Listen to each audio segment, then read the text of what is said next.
Hey everybody, give it up for BBQ Dave. BBQ Dave, check, check. BBQ Dave. All right. Thanks. Thank you, Noah. Hey everybody. I usually walk around and stuff, but Noah said no walking, so I'm just gonna stay here. But apologize if you can see my mind walking. Okay, so here's a cool opening slide, and look on the right. It's a picture of the willow tree, which is right over there. Yeah, it's cool looking, right? I didn't do any of that, but a lot of really good people did, including my partners. It's really cool. It rains water, and it's got a bunch of visuals going to it. Not TouchDesigner actually. We are. You'll see. I'll kind of show through kind of what Smooth Technology does, and we don't really use TouchDesigner. We usually work with folks who do. We use Unity because generally what we do, and you'll kind of see this in some of our work. Mostly what we do is very low resolution. We do a lot of things that are for LED arrays. So it's sort of overkill to do a lot of the awesome stuff that TouchDesigner does for ours. We find we end up using Unity for that. But just different strokes for different folks, you know? Noah said it'd be okay if I didn't do TouchDesigner. Yes. Okay. If it's not okay, just let me know, we can vote. Okay. So, all right, so I'll talk about Smooth Technology a bit. Here's the format, just if you're looking for like a little sort of roadmap. I'm gonna just introduce what Smooth Technology is, and then I'm gonna I think I'm gonna go through a couple of case studies. When I say I mean I definitely am, because they're in the deck, so I'm not gonna change that. I think I remember that these are formatted as case studies, and that's it. Then you can ask questions if you want. Cool, so basically about Smooth Technology, we started off doing, the first couple things we did were like pop star costumes. We all kind of met each other around the high point of like the physical computing maker movement. We started this company, we started working together in 2015, and we kind of like really started the company in 2017. And we were doing a lot of electronics that all of a sudden got easy to do for normal people at a really high level, because before that it was very hard to do that stuff and very expensive. It's got really cheap. And so we worked on a Taylor Swift costume very early on, and that's when we all met each other, and we were like, dang, let's only work together, because we didn't make any money, and we didn't sleep, and we didn't fight. And if you can do those three things, and mostly importantly the third, then start a company. And we started the company, but we were still working our other jobs, but then eventually we quit our jobs. And then we went on, and one of the reasons we quit our jobs was because we got a big gig, and the gig was doing escape rooms across the US. And if you've done escape rooms, you kind of know what they are, and if you don't know what they are, just guess, you'd probably be right. And the escape rooms we were doing were using Unity, and that's actually what got us started using Unity. We kind of transformed the escape rooms that they were doing, and they had them all over the country, so we did this a lot of times, into escape rooms that could have screens if you wanted, or not have screens if you wanted. Either way, we ran it through Unity, ran it through a game engine, so the concept of the escape room, whereas it used to be done on like switches and logic, could now be really expensive, because you've got a computer doing game engine logic, and you can really fix it on the fly. I mean, you can do all this awesome stuff. It's very, very hard to do and improve and change if you've used like the switch. What most of them were doing were like the switches that you put in your truck to turn on and off the ground effects and the whatever hydraulics and stuff. Mostly those they were using to control all this stuff. Then we started doing, once we learned that stuff, we started using Unity to do this interactive stuff. So like on the top right there, that's a thing we did for Nerf a bunch of years ago. That's like, they wanted you to go into, with these Nerf blasters, go into a video game and play a video game in real life. And same thing, we used it all. We used Unity to do all that stuff, and then bottom right is for a thing for Under Armour, same idea. And then here's some stuff, top left is here, it's a cool animated GIF on the top left, which if you squint your eyes, it almost looks like that. The bottom left is one of the first like immersive spaces we built. It is down in Houston, called Seismic, and that is an interactive, like you touch those spheres and they make a big show in a mirrored room. So it's a pretty cool infinite type thing. And on the right is called Game Grounds, that was actually started by the folks who started Otherworld with us, and that's in Columbus. I'm going to talk about that a little bit later, and about the nature of that as an experience, and how kind of like how it differs from some of the other stuff we've done. All right, and then we've just, because everyone else is doing it, we've done like some AI stuff in the past year or two. So far we've done AI kind of about AI, right? Like the top one is this Doritos thing where it's for gamers. When you play games and you eat Doritos, the crunches apparently are distracting to your buddies, and so this silences the crunches, but lets your voice go through using just machine learning. We ate a lot of Doritos in front of a microphone, and we used that and some machine learning to say like, hey, what does a crunch sound like for Doritos? And then we did one for Pepsi. That was not interesting. Okay, cool. So, sorry. This is being recorded, isn't it? Okay, here we are. Here's our team. We are, a bunch of people who do a bunch of different stuff. A lot of us came from art backgrounds. Only really one of us came from like a straight up engineering background. And we say, if it's not fun, it shouldn't be done. That's our slogan. And sometimes we stray from that because we're like, dang, we really need to pay rent. We got to take this job. And when we do that, we always regret it. And we don't regret like not getting kicked out of our studio, but we regret doing jobs that are not fun. And we try to do it less and less. And like, we're trying to be more intentional about it, and trying to figure out like, if we're going to say no to something because there's, we don't think it's going to be fun, we need to say yes to something else that's going to like pay the rent. All right, cool. So I'm going to talk about Game Grounds. It's an Otherworld slide there because I want to have a big reveal. So basically the folks that started Otherworld said, hey, we want to build a version, a similar thing to Otherworld except for a different thing because it's going to be gamified.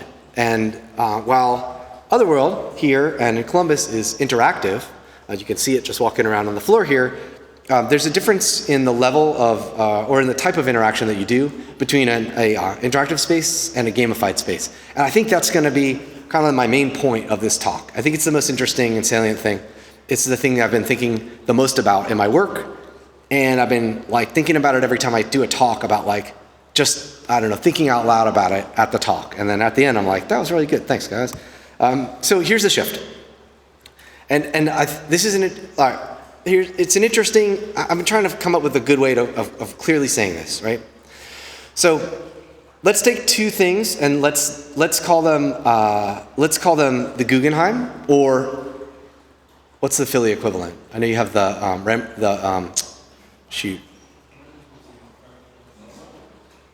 Philly one, Philly Museum of Art. That's in Philly, right? Okay. I mean, it sounds like it is, but you never know. Philadelphia Museum of Art is one thing. And let's take Dave & Buster's. They're two different things. And they ask you to interact with them in two really different ways. At the Philly Museum of Art, you go in, you see historical stuff, you see modern stuff. It moves you. Maybe you're with other people, you get to talk about it afterward. When you go to Dave & Buster's, you go, you pay for a card, you get a card, you use that card to beep into games, you play those games, you get tickets, and at the end of the day you get like a finger trap or something, or a Tootsie Roll. And those are two fundamentally different ways of interacting with a space. And it's interesting because like, I don't think Dave & Buster's is particularly like fun. I may be too old for it, or maybe it's an antiquated model. But there's something really interesting about it, which is that when you go into the Guggenheim or the Philly Museum of Art, the Philly Museum of Art doesn't know you're there. Like, it's a powerful museum with powerful art, like life-changing stuff, but it has no idea you're there. Dave & Buster's totally knows you're there.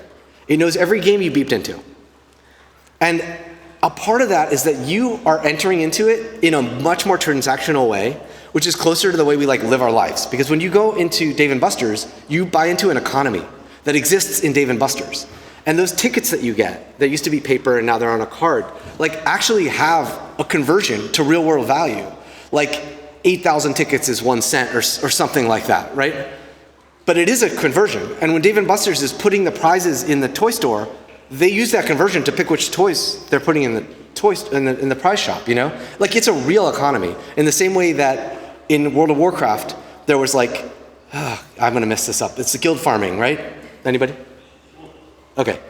Where you go in, and there's a great South Park episode about it, and you like kill wild boars over and over and over to get money, but then you take that money and you go on some online Facebook, right? And you find somebody and you say, I'm gonna meet you in the Western Shire, and I'm going to hand you a sword worth 50,000 golds. And in the real world, on Facebook, you are going to Venmo me $25. So there's a conversion between the money in World of Warcraft, a real conversion rate, and the real world. I'm going on such an aside here, but isn't this shit so interesting? It's so awesome. And like the difference, so when you have an economy like that in an interactive space, the way people exist and interact with it is so fundamentally different than what they do at the Guggenheim. And I'm not making a value judgment there because the Guggenheim's freaking awesome, right? And the Philly Museum of Art apparently is awesome. I'm just gonna say it because you guys are gonna be mad if I don't say that. And Dave & Buster's sucks, you know? So there's no value, I'm not making a value judgment between those two. But the fundamental interaction that you have in those places is really different. And so that, when Otherworld came to us to talk about building this thing, I'm thinking about this shit way after the fact, right? I've been realizing this in the past month or so. But I think it's, as interactive designers, if you're doing TouchDesigner, I assume some of you are somewhat doing that. Like, that is really interesting to think about.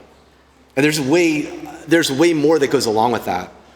Anyway, that's my main point. So I could stop there, but I'll just show you some photos of this thing. So, like, one of the things about this Dave & Buster's and in Game Grounds is like, the world knows about you and what you do matters in the world. It actually changes the effects of it. And that's different than most interactive stuff, you'd call it, right? And in the world of the gamified world, there's a leaderboard and you're on it and you're actually, your name is up there and you're interacting with other people that are there and you now have a relationship with them and you exist in this stratified economy like the real world, and there's money like the real world. So it's like, it's a deep thing that I think is just, I've been thinking about so much. That's my main point. Anyway, then there's all this cool stuff in it. There's like a Drum Hero game. There's like the Dave & Buster's basketball game, like extrapolated to a 20 by 20 room, which is really fun. And it's just an interesting twist on like how you make an interactive space. There's a bunch of technical stuff here. We made all the games in Unity. They all tie together through a system.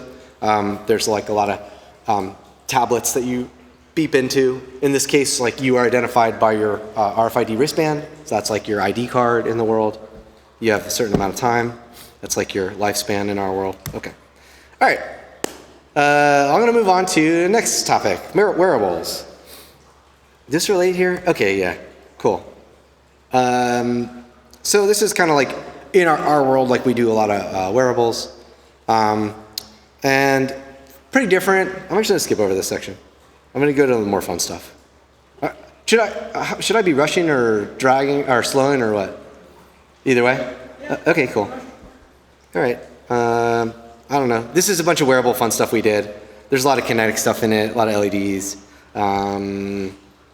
Fun, wireless, cool mapping stuff. Like if you look in that top left there, you can see that's like a video mapped dress. And that is, that's about the resolution that we work with. So it's like, it's pretty low.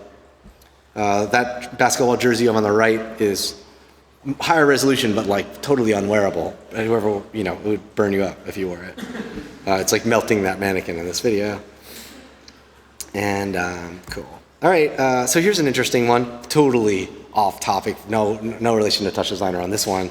But this is like this wearable apron that we got to purchase. We do like commercial work for brands.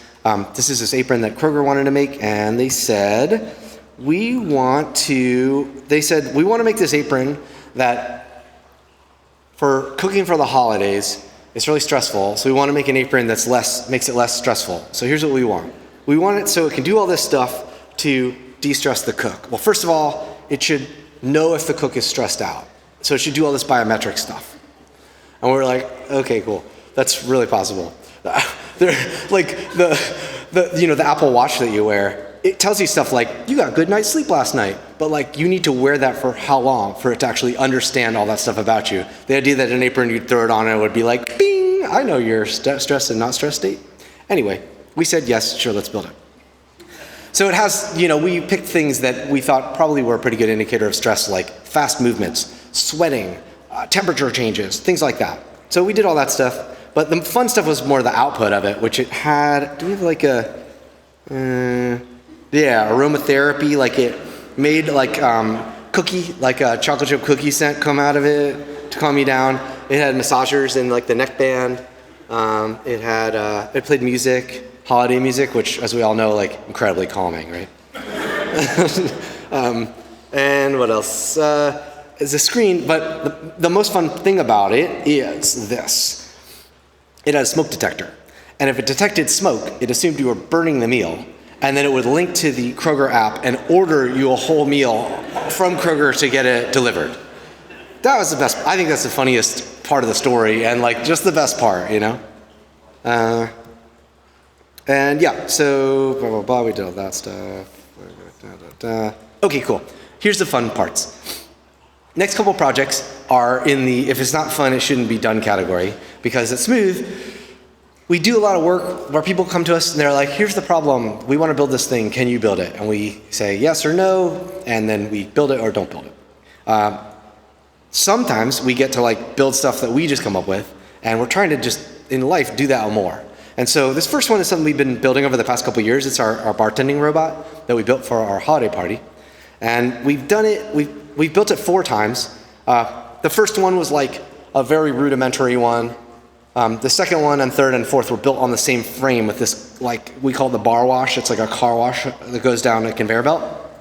So what it does is it has RFID tags in the cups. And when people come in, they go to a station, like a kiosk. They put it down, they enter their username, and they can order their drinks. Then they go up to this machine, they drop it at the beginning of the machine. It says, hey, Dave, getting ready to make your whatever you ordered. And it runs it through the machine and makes it. And so this machine has been used a couple times now. Every time we're like, oh shoot, there was too big of a line. We need to like make it run faster. We got to make it run, more accurately. So now this thing can do like in a night 500, 600 drinks. We have a thing called a leaderboard, LITER board, which, because it's all tracked, right? This is the economy part, where like everyone's like actually entered into this like pseudo society, and there's a hierarchy in that society of who has had the most drinks. And each year somebody like will win the leaderboard, but like lap everybody. The numbers will be like, the drinks are very small, so don't think this is crazy, but that'll be like 20 drinks, 30 drinks. And someone will come in with like 80 by the end of the night, and they're still alive and standing. 2 years ago, the guy Raul who won, we did lose him at the end of the night. And we couldn't find him. We were searching all over the neighborhood because we're like, this guy's, and it was winter. We're like, this guy's somewhere out here. Eventually we did find him in the hallway on the floor. And then this last version we did just to put up the AI thing that we're trying to always mess around with is we had a station that made a drink for you if you were feeling spicy, and it would make a drink, it would name it, and it would make a poem about it, and then it would send it over to the machine, and you could say yes or no, and they were not good. But to be fair, like some of ours were not good either, so it's okay. All right, and then this year, because we weren't able to do our holiday party in like Christmas time, mostly because we were working in Otherworld in Ohio, we did an April Fool's party, and we called it Fool's Errand. And our concept was this: come up with 3 products, make them, make commercials for them, release the commercials like Google used to do on April Fool's Day, and make everyone think they're like fake products that we released for April Fool's Day, and then have a party that night and have people come to the party and see the products really there. So they're like, we thought these were fake. The dream is they are like, oh, this is a funny product. I'll post, I'll share this post. And then they'll come to the party, see it for real, and be like, oh my God, it's real. I'll share it again. That was our theory. We're not like good social media people, so that part totally failed. But the products were great, and we made them, and I'll show you what they are. So first one's called Cyberpuff. It is a vape cessation device that you load your vape into. And it sort of like keeps track and learns your vaping style. It's doing the machine learning style. And for the first like couple weeks, it's like every time you're like you're stressed and you're like, oh man, I really need a puff. You look down and this little guy's like, oh, me too, brother. And then you take a puff and he gets happy. And slowly his desire for puffing goes down slowly and slowly. So you're really stressed out, you look down, you need a puff, and he's like, I'm fine, man, I don't actually need one. And if you take a puff, he starts to look sickly. And so it's using behavior modeling and shame to help you cut down on your thing. So we made this thing, and we shot a commercial for it. And then this one's called Screen Be Gone. This is like an AR app. It's where people, Sorry, you're not. Okay, cool. It's an AR app that you put on these AR glasses, and if you are in a bar with people, and if you're ADD like me and probably many people in this room, it's very hard to focus when there's other content on the screens. So this scrambles all the screens, scrambles any screens in its view. And so we made that, but we also made a mobile version that you could use because no one has AR glasses. You could hold your phone up to your face when you're in the bar to avoid seeing all the screens. And then we're like, dang, that's a really good advertising opportunity because it's taking over your entire view of the world. So we made it have pop-up ads that you could do. You had to do the paid version to get rid of the pop-up ads, and we did the Save the King, the classic, like here it'll come up in a second. Yeah, the King Royal Match Save the King pop-up ad. And okay, that's Screen Be Gone, inspired by Mitch Altman TV Be Gone, if anyone remembers that. This guy Mitch Altman made this little remote that you could point at any TV and it just went through the off code for every TV on Earth. So it could turn off any TV. And it was like 2010 or so that it came out. You have it. It rules. So I will say, we reached out to Mitch Altman and said, hey, we're thinking about doing this thing. We want to kind of refer to your thing. Is it cool to call it TV Be Gone 2? And he was like, yeah. He was really, really cool. All right, and this one is the last one, Build a Boss. This is like an AI tool to help your company save money by replacing employees with AI, but starting at the CEO. So you save the most money right up front, and then everyone else can get a pay boost, and then you do the CFO, and then again, and so it's definitely saving money, and all that stuff. Okay, cool. That one, and that's it for projects, and that's it. That's our Instagrams there, and I'll be happy to take questions if you guys want.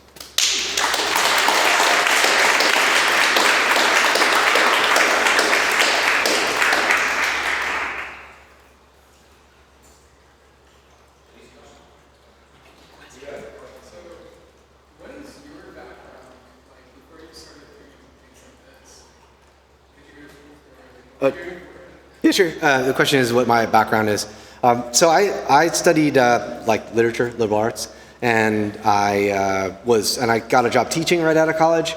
And while I was there, I kind of pitched a computer programming class. Even though I didn't know how to do it, I was like, I can keep. My mom was a high school teacher. She's like, if you're a month ahead of the students, you're golden. And so I just did it. And so I started learning, and I was teaching, 5 different lessons a week. So I had to learn really fast. So I learned all that stuff around 2010 when physical computing was starting to come around and the Arduino came around. And so I got into tech that way. And now I'm in Smooth, now starting to engineer less. I was engineering for the first bunch of years of our company. And now I'm going more into the stuff that I did study, which is conceptual stuff and literature and narrative and all that stuff. So it's actually, it is relevant, even though at first I was like, dang, I'm like a tech dude now, what the heck? But I just sort of was interested in it and kind of chased it down as I saw opportunity so yeah, that all. So yeah, but I learned it all myself, and you can too. It's so much. I learned it when Web 2.0 came around, Instructables and YouTube and all that came around. I learned everything from that. And now it's again, with AI, it's leveled up. The amount that you can learn and the speed you can learn now is even so much faster. And that was a gift to me, the Web 2.0, because I was not so good in school. I was better learning my own. You had a question? Yeah, so if Guggenheim is great, but Dave and Buster's suck, what's the advantage and the incentive for making interactive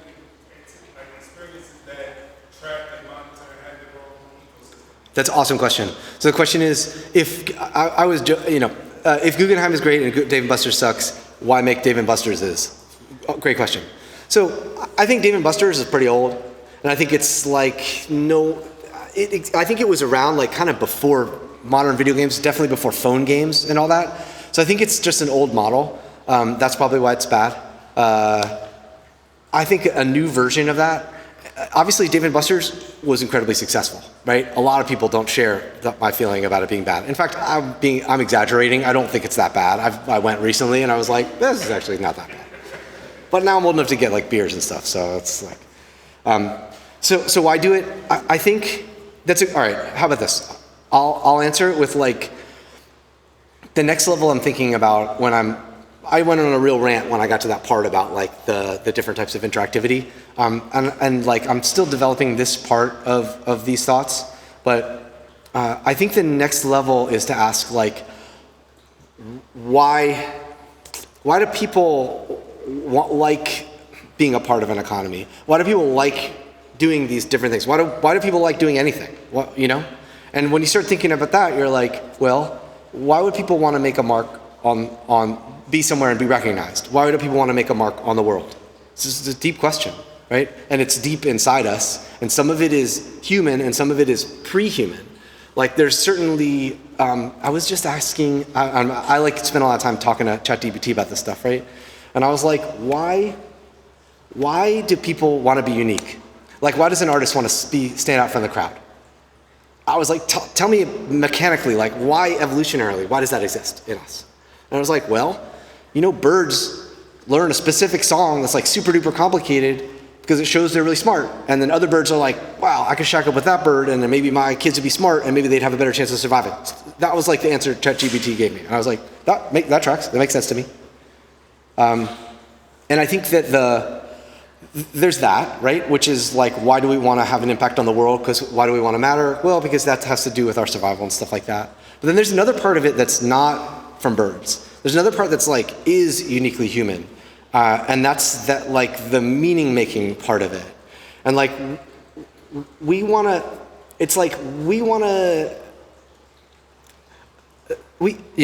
aware of our mortality, right? Puppies, like dogs are not. We want to like live on past our mortality in some way. Dogs do too, by having like as many puppies as possible. And that's like their genes expressing themselves after they die. We do that too, but we also are like, we got this other thing where we're like, I would like to do a thought that like affects people positively in another part of the world forever. Why? Like why? Do you know? I'm not sure why, but we do. Otherwise we wouldn't do all the stuff we do. And so like, there's a part of interacting with the world that we want. And I think that's why those spaces can be successful, and I think they can be meaningful too. I just think like, as we go from like the Dave & Buster's, which is an old model, pretty outdated, to what's going to happen next in those kind of worlds, like, no value judgment here, right? Like, say you're in an interactive space, a gamified interactive space in the future that knows everything about you, like the kind of cereal you like, whatever. And the game is actually like, knows you're there and it knows it's you because of your wristband or whatever, or you're scanning your eyes. Again, I'm saying no value judgment because it's scary shit a little bit, right? The experience that could exist because of that for you is actually, the depth of that is like pretty deep. And the power of all that with like AI is actually very possible. And like, everyone says everything's possible with AI, but like that exists already in what social media knows about us, right? They know it really well, more than me, like what cereal I like, right? So that already exists, and that knowledge is going to grow. And I think that there's a creepy aspect to it, but there's also like a very potential storytelling and experience aspect to that's out there, and it's going to probably happen. So that's I guess the answer-ish question to your question. But it's a really good question.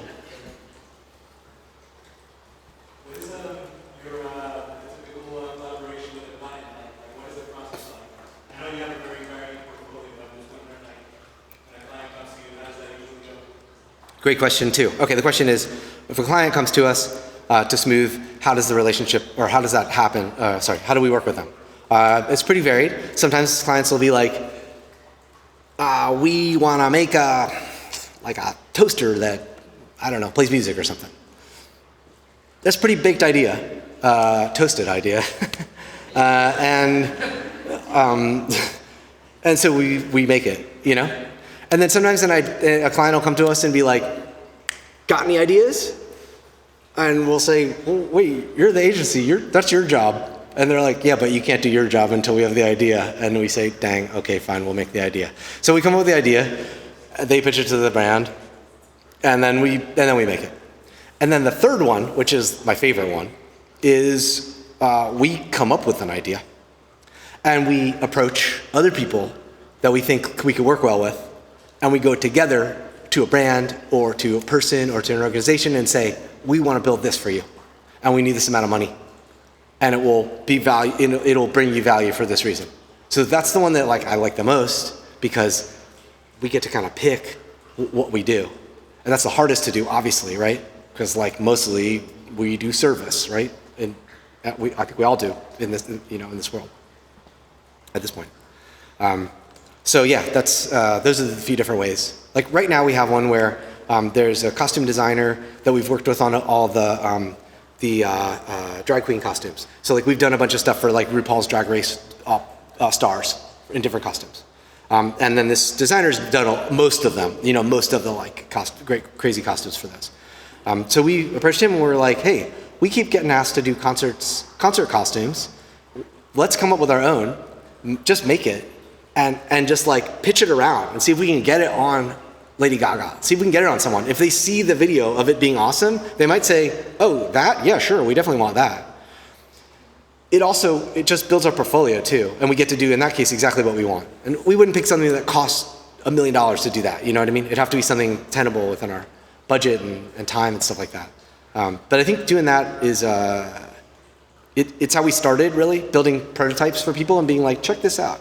And I think we're now in the world of getting back to that. So, hope that answers the question. How do you decide how do you balance being a fashion brand and a tech? The question is how we balance being a fashion brand and a tech company. I would say that we don't consider ourselves a fashion brand. Generally, when we make costumes, we make it with someone who does consider themselves a fashion designer. Yeah, I'd say that the Smooth Tech team is relatively unfashionable. I don't think it's much of a surprise. But I think that another answer is that if you replace fashion brand with just art brand or conceptual idea brand, I think that the answer to my last question, I think talks about a little how we toe that line. Where sometimes we really are just straight up service. People come to us and they're like, we want our internet to be able to do this, And we're like, okay, sure. And then other times, yeah, like I said before, well, it'll be more creative. And then you have to balance how to pay rent and how to pay your employees. So those decisions I wish were purely interest-based, but hopefully they're mostly interest-based, Sure. Do you have any advice for interactive designers who are looking to grow their practice? I do have one actually. Oh, the question is, do I have any advice for interactive designers who are looking to grow their practice? I went to a conference in Toronto called FITC. It used to be a Flash developers, Macromedia Flash developers conference called Flash in the Can, and then they sold Flash to Adobe and then they shut it down. So it's still called FITC because they had built this really great brand. And I really recommend going to it. It was last month, and I saw some really good speakers there. And the most important thing I saw was a speaker talking about storytelling. And the thing that I learned from it was that when you make an experience, you are, at the end of the day, telling a story to the end user, the person interacting with it, right? But there's another story that you have to tell way before that. And that is the story to the person who you are making this for, the owner of Otherworld, the owner of the museum. You have to come up with a story way before you build the thing, because that's how you sell it. And when I mean sell it, I mean be allowed to make it, have the resources and stuff to make it. It's not necessarily for profit always, right? So I think thinking about things in terms of like a story, literally the hero's journey story arc, like that. Anything, like this interactive experience on the floor here. Being able to write a story arc for that elevates it so much in terms of everyone's understanding of it, even the end user, which they may not realize it. Even if something's completely abstract and nonlinear in the experience. Being able to do that, I think, is probably the most recent, like, most important thing that I learned. And I'm trying to do that with everything. So that's my, if you asked me a different time, I'd say a different answer, but that's like really important. Did you make a functional version of the Kroger? Yeah, okay, so to a degree, yeah. Like, all right, so we got to it was for a video shoot, right? Sorry, the question is, do we make a functional version of the Kroger apron? We had this string of jobs that we built stuff for, and we would get to, and they were for a commercial video shoot, right? And the brand, and I think this is because of the like truth in advertising law, where you can't like misrepresent something, right? That they were like, it has to work, really. And we were like, it's a video shoot, like why? They're like, just don't ask, it just has to work. And we're like, we like making things work. We know how to make them work, and like getting to make them work, you know, it's for us a joy. So we got to the Kroger video shoot, and the freaking VFX team was there. And they were like, it works? We thought what are we gonna do? They like thought they had to put all the graphics on it, do all this stuff. So yeah, it worked. And we explained this to them, like having something that takes all those biometric readings, right? And being able to, you put it on and it can tell whether you're stressed or not, and it works for any person the first time they put it on is not a reality in our current world. I use the Apple Watch as an example because how many capital B billions of dollars went into making that, and it takes a month for it to have meaningful data about you, right? So we can't, for a much lower sum of money, make something that you can put on once and do. But it did all that stuff though. It did the aromatherapy, it played music, it connected to the app, which that part was just the API call, right? The smoke machine, real, yeah, all real. And then we got to the shoot and they're like, there's no actors, we're putting it on mannequins. So we're like, cool. Actually, the way we did the stress thing was we put an accelerometer in it, and we said, if you're moving really fast, you're stressed. That's basically was the only thing we paid attention to. Which, you know, when I'm cooking, that would work for me. Oh, yep, in the back. The question is, do we have videos of the other April Fool's products that you didn't see? Yes, we do. They are, if you go to the Smooth Tech Instagram, we posted them there, and we they all have websites. It's like cyberpuff.com. Literally is a whole, I mean, we went all out. We like made full websites for these things. It was so much work for something that no one will ever see. But now, go see it, cyberpuff.com. And it made me think of something else, which was, yeah, I lost it, sorry. Yeah. What's been the general arc of where the clients are, trying to secure us with way, or using that? The question is about like the arc of our business. There's some interesting stuff there. We met in 2015 or 2014-15. We did this Taylor Swift costume, which like all of a sudden we had no body of work, just one job. But you're like, it's one big job, right? And so other people are like, wow, these guys know what they're doing. We're like, shit, we gotta get a website stuff together fast, right? So we did that, and it slowly built up. Like I said, quit our other jobs a couple years later. We were doing this moonlighting for a couple years. And then we quit our jobs around the beginning of 2018. 2018 grew and grew and grew. 2019 grew and grew and grew, like money-wise and also visibility-wise. At the end of 2019, we did that Billy Porter Grammy hat, which was a meme, you know? It was like an enormous meme. And we were like, holy crap, we made a meme. We never thought we were gonna do that. So I went to go to New York One is like our, it's the channel that's always on in the like bagel shop, you know? If Special Victims Unit is not on, it's always like New York One. And it's always been my dream to be on it because it's like it's so cheap, like, you know, it's like real kind of like everyday stories. So I went to go be on New York One to talk about the Billy Porter hat. And I got there and they were like, oh, you got bumped. There's this thing happening. And it was February 2020. And they're like, we'll probably just push you back a week. And it was like, oh no. And so all of our work, all of the performance stuff, all of our, we did a lot of, actually, sorry, I forgot to say, a lot of like pop-up experiences for brands, which was very popular before COVID. We did a lot of that, the Nerf one and all these enormous pop-ups. So all of our ways of making money were all illegal, you know, instantly. And so that was like our first big trough, you know.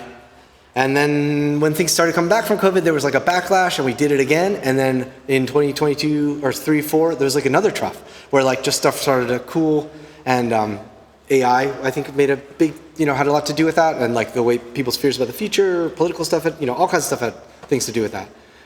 But I'd say that the lesson we learned in that is that and I'm sure everyone here deals with this, especially if you work freelance, like when you're in the peak, you can't forget about the trough in the future.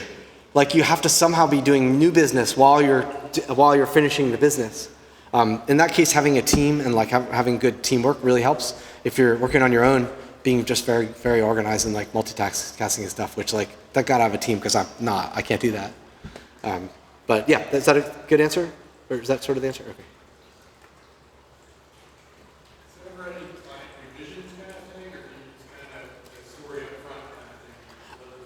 There's generally revisions, yeah. Like we'll work for a lot of times a creative agency, an advertising agency, and they'll work for the client.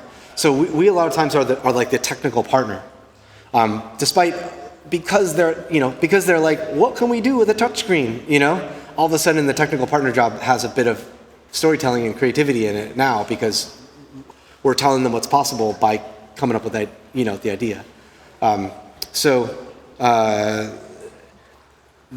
But generally, yeah, there'll be, always revisions. And yep, totally, yeah, and it's really, it's interesting because it's a good process. I don't know. I come up with ideas I think are brilliant, and then people are like, no one would like that, and they're usually right. Oh, okay. I got time for one more question.